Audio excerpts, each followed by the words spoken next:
Bien, bienvenidos a otro video de nuestra serie de videos del profesor JD. Ahora quiero hablar de las funciones y algunas funciones particulares y las que son continuas en todos los elementos de su dominio.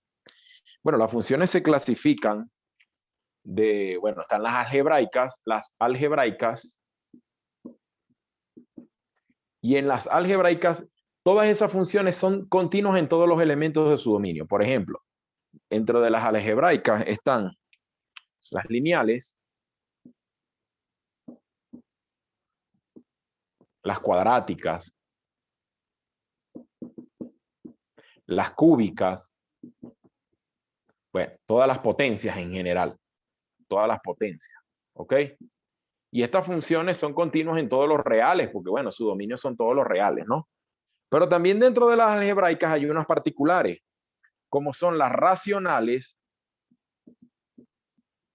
que son las funciones de la forma f de x igual a un p de x sobre q de x, y el dominio de esta función son todos los reales, menos cuando q de x es igual a 0. Y en ese q de x igual a 0, esa función no es continua, es discontinua. En algunos casos será esencial y en otros casos será evitable. Las otras son las radicales, que son las raíces.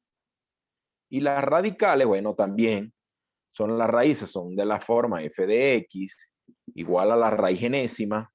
Digamos, aquí haya cualquier función, voy a poner un polinomio p de x más un k, ¿verdad? Igual, entonces, si n es par, serán en todos los elementos de su dominio. Porque si n es par, si esta n es par, entonces el dominio queda restringido a que p de x sea mayor que 0. Pero si n es impar, el dominio queda restringido a todos los reales. Entonces hay que tener cuidado en eso, ¿ya? Las otras funciones que están por allí son las trascendentes. Las trascendentes, ¿no?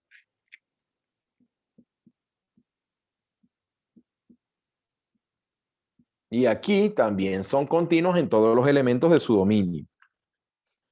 Por ejemplo, la función exponencial. La exponencial es continua en todos los reales. La logarítmica. La logarítmica es continua para todos los reales positivos o para aquellos reales que hacen que la cantidad que está como argumento del logaritmo sea positiva. Aquí también están las trigonométricas, que son continuas en todos los elementos de su dominio. Pero hay otras funciones especiales que no son continuas en todos los elementos de su dominio. Por ejemplo, la función parte entera no es continua en todos los elementos de su dominio. En todos los elementos de su dominio. En su dominio, voy a escribir así, en el dominio de... Porque la función parte entera gráficamente es una función que tiene esta forma, con 0. Y aquí, con 1. Y aquí, con 2. Y así.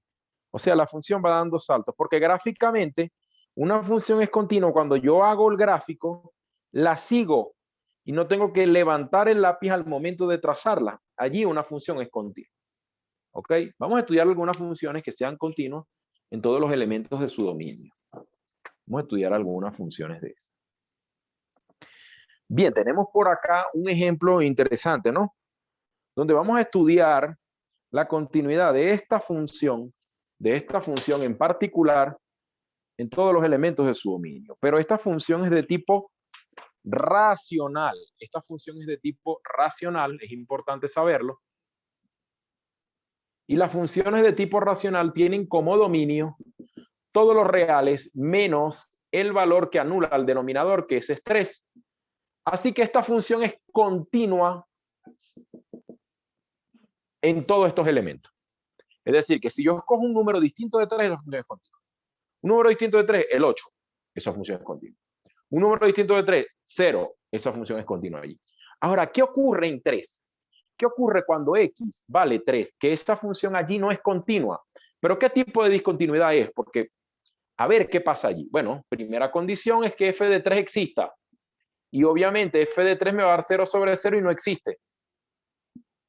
La segunda condición me indica que qué pasa con el límite de esa función. El límite cuando x tiende a 3 de x al cubo menos 27 sobre x menos 3. Pero esto da 0 sobre 0. Pero para límite esto es indeterminado. Y yo quiero saber si este límite existe. Algo importante que yo debo saber es la factorización de una diferencia de cubos. Eso es a menos b por a cuadrado más a por b más b cuadrado. Entonces, ¿qué tengo? El límite cuando x tiende a 3 de, en el numerador va a estar x menos 3, porque es la raíz, no es a al cubo, es a. La raíz de x al cubo, la raíz cúbica de x al cubo es x. Y la raíz cúbica de 27, 3. Por a cuadrado, x al cuadrado, más a por b, 3 por x, más b al cuadrado, que es 3 al cuadrado, 9. Sobre x menos 3. Hago el rompimiento del x menos 3 con el x menos 3 y me queda el límite cuando x tiende a 3 de x al cuadrado más 3x más 9. Si yo evalúo nuevamente este límite, ¿qué voy a obtener? Voy a obtener 3 al cuadrado más 3 por 3 más 9. Es decir, que ese límite es 27. ¿Ok? Ese límite es 27. Es decir, que el límite cuando x tiende a 3 de la función f de x es igual a 27, quiere decir que existe. Y si el límite existe, la función es discontinua, evitable. Tengo que redefinir. ¿Y cómo redefino yo esa función? F de x, la nueva función, va a ser igual a la misma función x al cubo menos 27 sobre x menos 3 si x es distinto de 3. Y para cuando x es igual a 3, ¿qué voy a hacer yo? Bueno, tomo lo que me resultó el límite. 27 si x es igual a 3. A esto se le llama redefinimos, porque es la redefinición. Esto es otra función que sí es continua. Bien, si te fue útil el video, dale me gusta y suscríbete al canal del profesor JD.